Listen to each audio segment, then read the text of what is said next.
Hello, nerds. It's been a week, another week. It just seems to, when it rains, it pours, and everything rolls downhill, and every idiom that is applicable seems to be coming true. So this week is going to be completely suggestions. We haven't done one of these since the changing of the format for the show, so it's been a little bit of a task to put it together. But this is the things to do on a week that we take off. So here we go.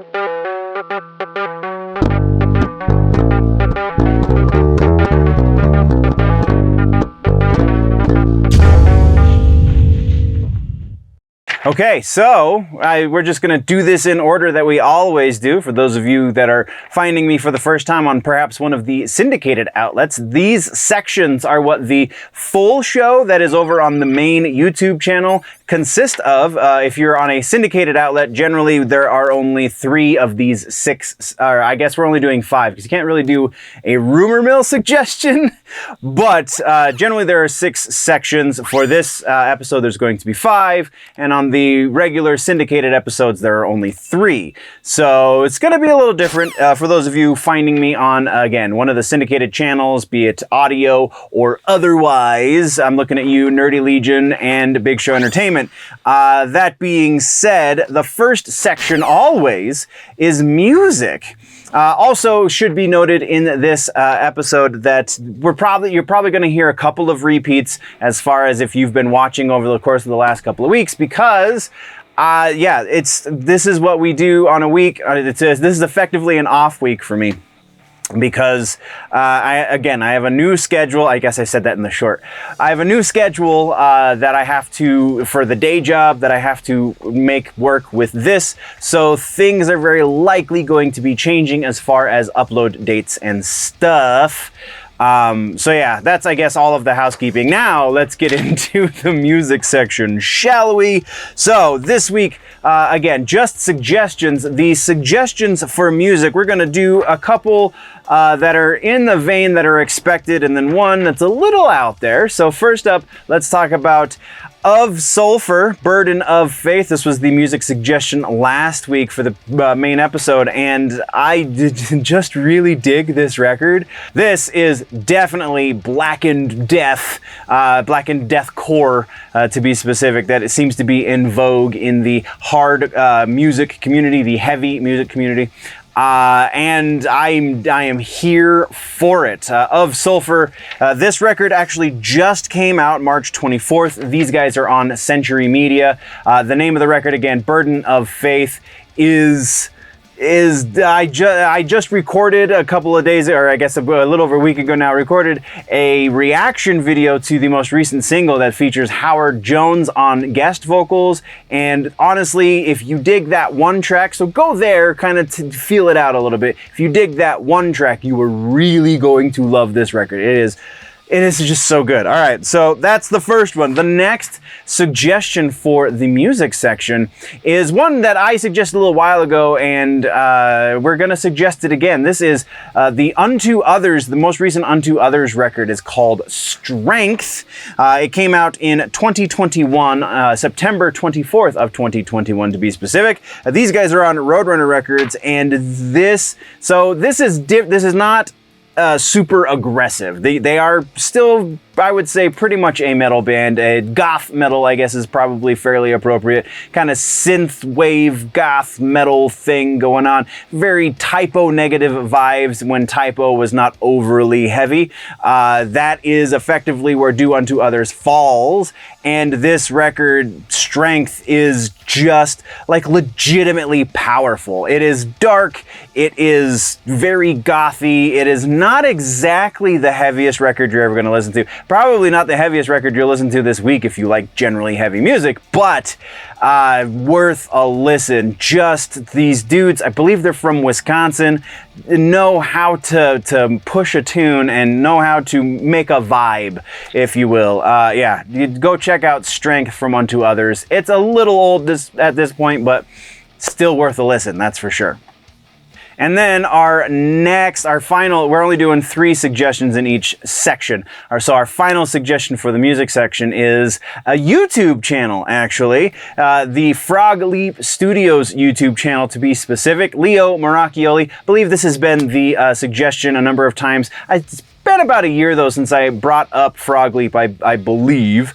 Correct me if I'm wrong in the comments, but Frog Leap Studios YouTube channel run by a dude from, I believe he's in Sweden, goes by the name of Leo Maracchioli, and he just does metal covers. Like, I mean, he sometimes does other things like acoustic covers of metal songs. Generally, though, he does metal covers of pop songs, and it's great.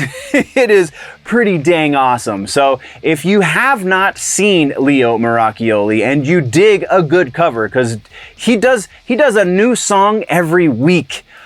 That's a lot. You not only have to learn the original song, you have to then convert it to your style, which he does very well, and then you have to record the audio, create the video, and edit the video. All that inside of the span of a week is a huge undertaking, and my heart goes out to him because I'm sure he's gotten it down to a science at this point, but he's been doing this consistently for some time. So go check it out. There's a whole back catalog of Leo's work and is absolutely worth your time. Dude just kills it. That's what we have for the suggestions in music, though.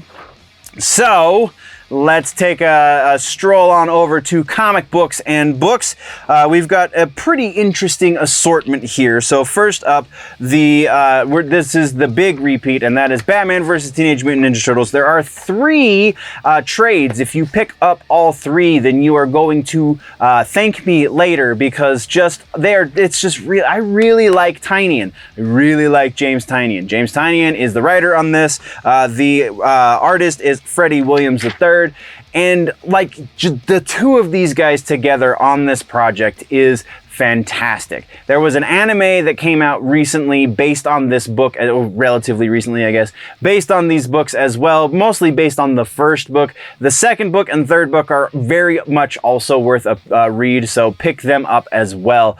But yeah, the anime based on the first book, not quite as good as the book. Like, I fully will admit when a movie is the better option, and here I would say they're pretty close, but the comic is a better choice if you can only do one. So that is the first one in comic books and books. The second one, I said this is going to be an interesting collection of suggestions, because our second suggestion in this suggestion video for comic books and books is Wild Cards. So if you don't know what Wild Cards is, we have suggested, I believe, a couple of the individual books throughout the years, but also I believe I've suggested the entire series at least once within the last year or so, maybe 2 years actually. But Wild Cards, again, I'm kind of burying the lead, is a book that is edited. And that's a kind of a loose term in this case. Edited by none other than George R.R. Martin, the same guy who brought us A Song of Ice and Fire, which is the basis for the story for the series Game of Thrones. Also did the House of the Dragon book, which is based for the House of the Dragon series, and so on and so forth. So George R.R. Martin's kind of got the whole fantasy thing down pat. Well, apparently, I'm pretty sure Wild Cards predates the Game of Thrones books, but I don't know by how much, because I didn't put that in the notes. But in 1987, there was a project put together. I don't know if Martin is the one that put it together or not, but he is the one that is in charge of keeping it together. He is the editor for this Wild Cards project. Wild Cards is a science fiction, kind of starts off as an alternate history book and then works its way into current science fiction, almost like a cyberpunk feel to it, and then goes into near future science fiction, and is legitimately awesome. The reason I keep saying he edits these books, he does technically write these books as well, but each book, by and large, there are a few exceptions because there are 29 Wild Cards books, but each book, by and large, is an amalgamation of stories from multiple authors that are prominent in the sci-fi genre. George R.R. Martin writes one of the stories that exists in the greater arc that is each individual book, and then he edits all of these stories together, submitted by the authors, and creates a story arc based on all of the work that they put in together. It's a really interesting concept and it works incredibly well. The reason this is unique, aside from just the editing situation and storytelling situation, is it's also a comic book series. It's actually two comic book series, both of them technically produced by Marvel. The first run happened in 1990 under the Epic imprint that happened under Marvel. Epic no longer exists, so now if you can find reprints of these books, they just say Marvel. They also started a new series based on the first novel, because the Epic run in 1990 is I believe 4 or 5 books. They're big books, but there's only 4 or 5 of them, and they are unique stories. Whereas the new series is based on the first book, and that started coming out in 2022. I believe there are no new issues since then. I think it was a relatively short run because probably not a whole lot in sales. But I could be wrong. I could have not found all the proper information on that because it's not a research episode. It's a suggestion episode. The Wild Cards universe is fantastic. There is a TV show that is being created around this as well. We haven't really heard much on it recently. Honestly, the last update we got was about 4 years ago. It moved from Hulu. It is now at Paramount, I believe. No, Peacock. It's now at Peacock. So Peacock is the ones who has the rights to the TV series. It apparently is still in early stages of production.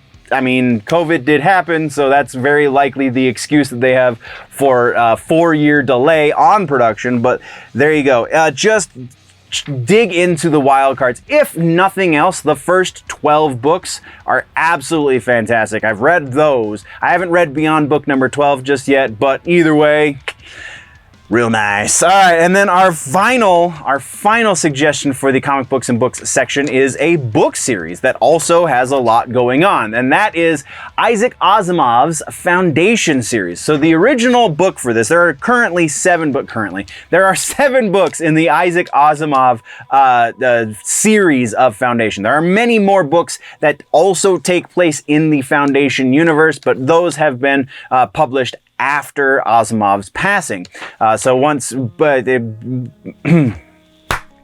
But those have been published posthumously and not written by Asimov himself, just under the blessing of the Asimov Foundation. So Foundation, the series written by Isaac Asimov, began in 1942. This is epic science fiction like you've never seen before. If you've never read these books, it's epic like you have honestly never seen before. And noteworthy because very likely I didn't see it credited in any sort of interview or anything while looking up these things, so I have a little bit more than just, hey, go read this.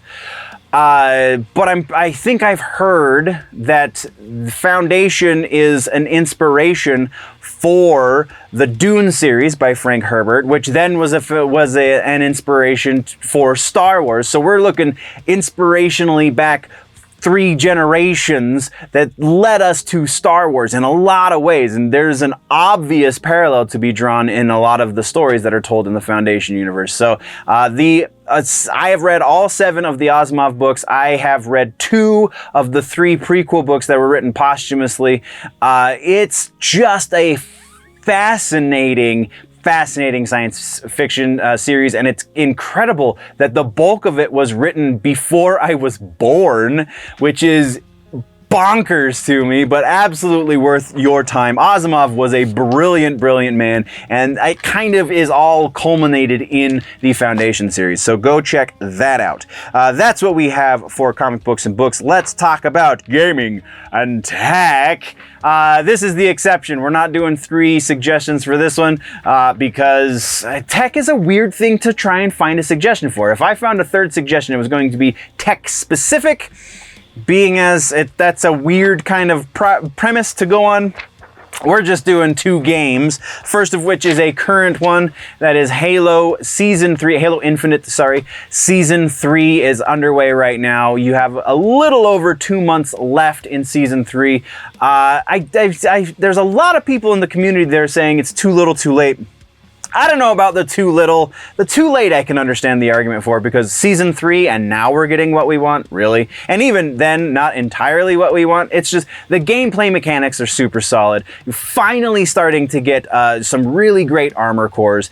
It's freaking Halo. Like, I'm just having a blast, and it's been a while since I've been able to just jump on and get into a match inside of a minute, and that is the state of things right now for Halo, so that's pretty awesome. That's what we got. That's our first one. Our next one is repeat from last week. I believe it was last week. Metroid Prime, the reissue, the OG version, whichever one you have or whichever one you have access to, by all means, go check it out, because this is a great moment in gaming history. I remember the first time I went, I saw first-person view for Samus shooting aliens, shooting Metroid specifically, and then going into the third-person view of the ball was just a little bit of a mind morph at the time.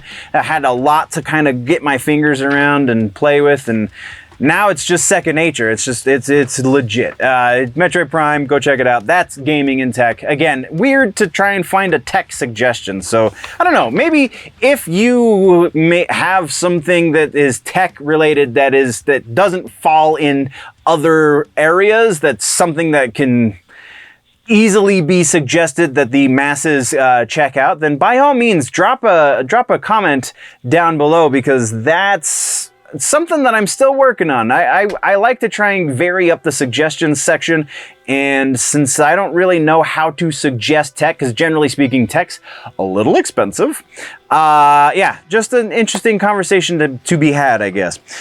So let's move over to TV streaming. TV streaming, we've got some a new classic. We have proper classic in the nerdy genre for TV stuff, and then a little bit of a divisive piece, and we're going to start with the divisive piece. Mandalorian Season 3 is happening right now, and I've been seeing a lot of people just like writing off The Mandalorian, largely because of the state of Lucas, the Star Wars, Disney Star Wars, words. Largely because of the current state of Disney Star Wars. Disney Star Wars, I totally agree, is gasping potentially its final breaths. Like, there is a lot that needs fixing here. I think The Mandalorian is the breath that it's gasping with. Like, this is the only thing that is keeping Disney Star Wars where it is. And legitimately, in Season 3, I think that the argument could be made that this is enough to keep Star Wars around for a while, because it's just that damn good. Like, I honestly don't understand people's issues with it. The only argument that I will give any air to is that it's going a little slow. Because, yeah, I basically agree with that. But a little slow, and finding and seeing like the depths of the Mandalorian culture, and also seeing the Jedi and the Mandalorian kind of coming together, though in a very roundabout way through Baby Grogu, is just incredibly fascinating. And the potential for where this is going, and exactly, like, I haven't watched episode 6 yet. Episode 6, as I'm filming this, came out yesterday, so I will be watching it after I finish recording today. Also, it should be noted, there is not going to be a That Just Happened episode this week for similar reasons. But yeah, the Mandalorian Season 3, I really think, maybe wait until the final episode has aired so you can binge the whole thing, so you don't exactly feel the lag that we're kind of in. I feel like we're coming out of the lag as of the end of episode 5, so hopefully episode 6 is as great as I'm expecting, though otherwise we will have a different story to tell next week. Only a little bit, but definitely different. Yeah, so that's the first one. The next one is what I feel like should be a new classic, and that is The Peripheral over on Amazon Prime. This is a series based on a book by one of the greatest authors of the 20th and 21st centuries, Mr. William Gibson, who wrote The Neuromancer, which is a great inspiration for the Matrix series, and Matrix being a key reason why I and many people are on the platform of YouTube and or podcasting.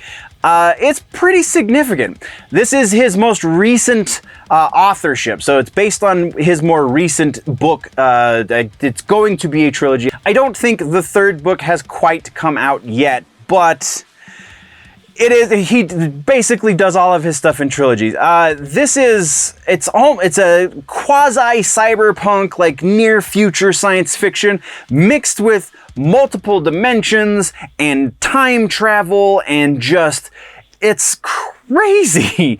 I have started reading the book that it's based on. I have not yet finished it. I know every time we talk about this, I keep saying I gotta finish that book. I just haven't picked it up for a while, and I don't know, take my nerd card. There's no excuse for this. But the series, the Amazon Prime series, is fantastic. Is so good. It is coming back for a second season, though I don't think that's going to happen until either the end of 23 or the beginning of 24. I don't think they've put a date on it just yet, but it's great. It's absolutely worth a watch. Go check out Peripheral Season 2, or Season 1 rather, and then the big one, the all-time classic nerdy television show, arguably nerdy American television show, let's put it that way, is The X-Files. Again, this is a repeat. We talked about X-Files either last week or the week before. It is available for free on Freevee still, I believe. So while you can go watch yourself some X-Files, if you watch it on Freevee, you got to put up with the commercials. That you can also purchase the episodes on Amazon Prime and a number of other places. It's just worth your time. I don't know, we owe a lot to not only modern television, but also modern nerd culture to the existence of the X-Files. So if you haven't in some time, maybe go refresh your memory as to why the X-Files is great. That is the TV streaming. Let's move into the movies suggestions. I went for, in movies, for these suggestions, some, I don't know if classic is necessarily the word, but old school maybe is a little bit more appropriate for a couple of these. But in my eyes, they're classic nerdy movies. Starting first with the almost obvious, and that is Buffy the Vampire Slayer. The original movie that was done by Joss Whedon is kind of a who's who for like nerd and general pop culture like actors at the time. So in the movie, you have Kristy Swanson, Luke Perry, the eventual voice for Sub-Zero in the animated Mortal Kombat series, Donald Sutherland, Rutger freaking Hauer is the villain in this, and of course he is, and of course he's amazing. You also have Paul Reubens, Hilary Swank, a very young Hilary Swank, and David Arquette. So like, yeah, kind of like very pop culture royalty, save for, which is really funny, the lead, Kristy Swanson, didn't really do a whole lot after this as far as nerdy pop culture is concerned. So yeah, very, very, very interesting. The movie still plays out very well. It has not aged poorly, let's say that. The next suggestion for movies is going to be Blade Trinity. I almost went with OG Blade, but I feel like I always have a little bit more fun when I watch Trinity. Avoid the second Blade movie, just not very good in a lot of ways. Still better than some modern horror, or modern, not horror, comic book movies. But by comparison, the second movie just does not play well. So Trinity is my favorite of the three, I would say, very, very closely followed by the original Blade movie. But again, we've got a lot of like who's who of, we have Jessica Biel, we have Wesley Snipes, obviously. We have a pre-Deadpool Ryan Reynolds kind of showing us why he's the man to be Deadpool on screen, because this role in this movie is basically Deadpool, just turned down a couple of notches. So yeah, Blade Trinity is something, if you haven't watched it for a while, maybe it hasn't aged quite as well as Buffy, but I would say it's aged pretty well.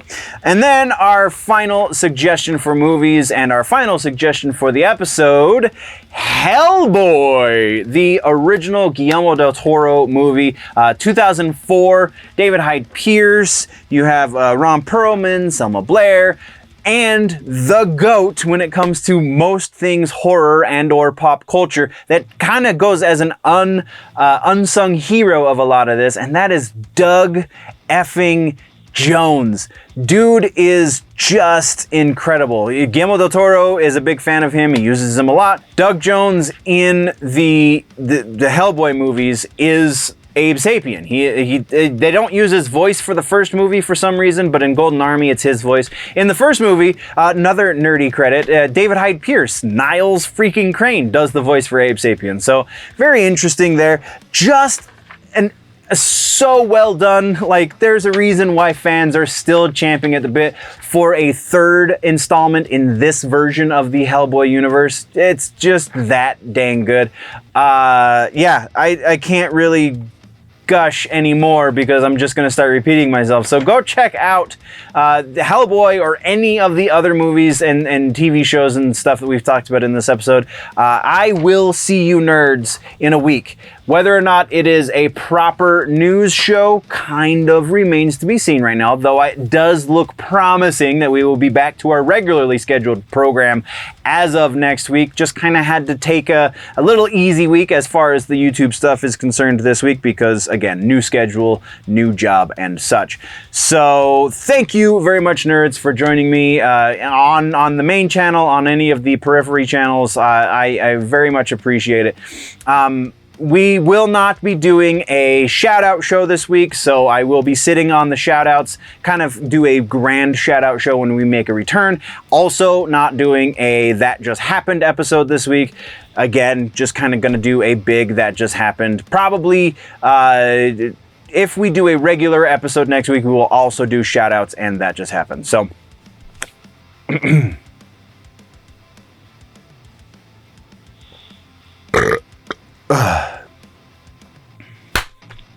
As far as everything else, I do have a couple of things that can get posted, so that there will be content coming. It's just stuff that I have in the can that I kind of have been sitting on a little bit, so that you will still get to see my pretty face. Yeah, I think again that's everything. Thank you very much, nerds. We're gonna sign off. Before we go, always remember that if it's generally nerdy, it's probably here.